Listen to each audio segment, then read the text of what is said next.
In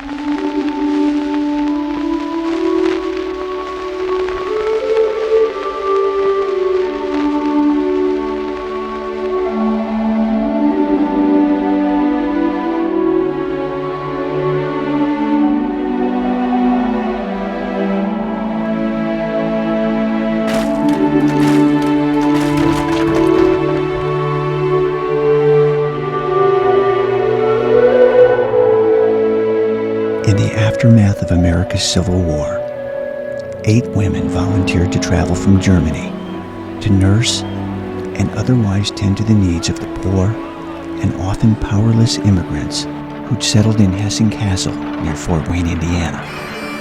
Within a year, these same humble, hard-working, incredibly frugal women would convert a hotel into the city's first hospital, begin a ministry to orphans in Chicago that would last for over 100 years, and commence upon a journey destined to inspire hundreds of other women to join a congregation called the Poor Handmaids of Jesus Christ. When 3 of the Poor Handmaids moved north to Mishawaka 10 years later, it was to serve the sick in a place where living conditions caused much sickness, death, and child mortality ran high. The nearest hospital, 4 miles away in South Bend. Mishawaka was growing, and they had no hospital because they were too far, 4 whole miles. Too far, especially for emergencies on horse-drawn carriages. So the sisters nursed by going home to home, sometimes bringing patients back to the convent to tend to them round the clock. Mishawaka needed a hospital. And the bishop agreed. If only Mishawaka could help raise $8,000 to help build it. The response? Overwhelming. Individuals, groups, and businesses furnished rooms, equipment, and provided free labor. Father Munch of St. Joseph's Church down the street contributed all of the bricks.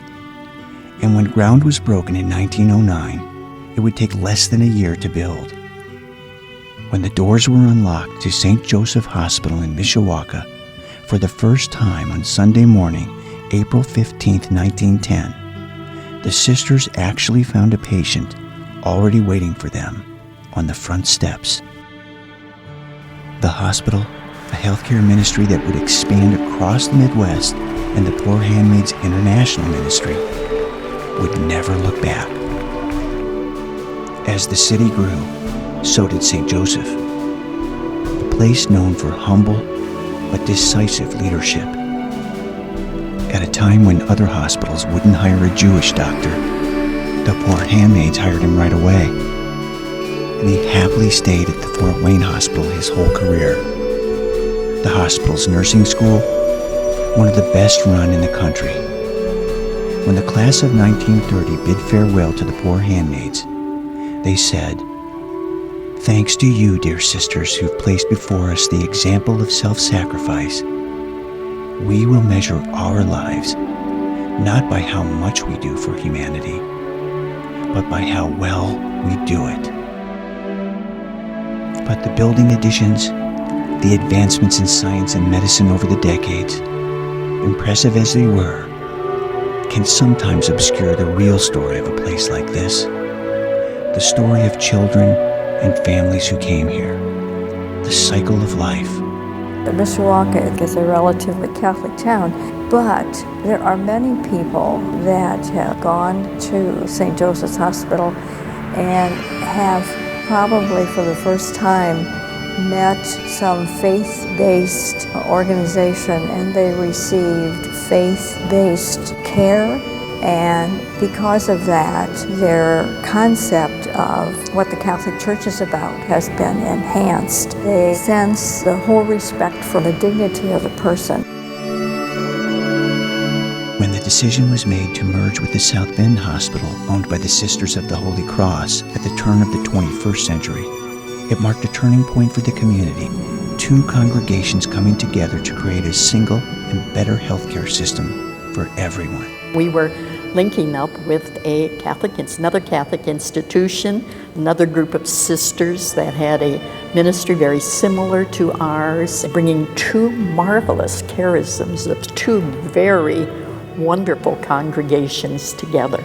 The largest Catholic healthcare system in north central Indiana history, now called St. Joseph Regional Medical Center, reflecting the magnitude, scope, and the reach of a healthcare ministry they brought to this region well over 100 years ago.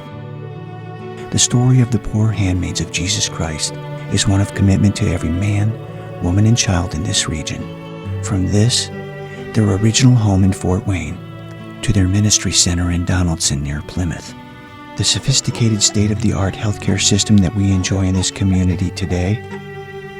Thank you, Poor Handmaids. The humble women who came first from Germany to nurse immigrants, and then open hospitals throughout the Midwest, including one called St. Joseph in downtown Mishawaka. Now, St. Joseph Regional Medical Center, a high-tech, sophisticated regional healthcare system here for every man, woman, and child who needs us. That's what it means to be St. Joseph.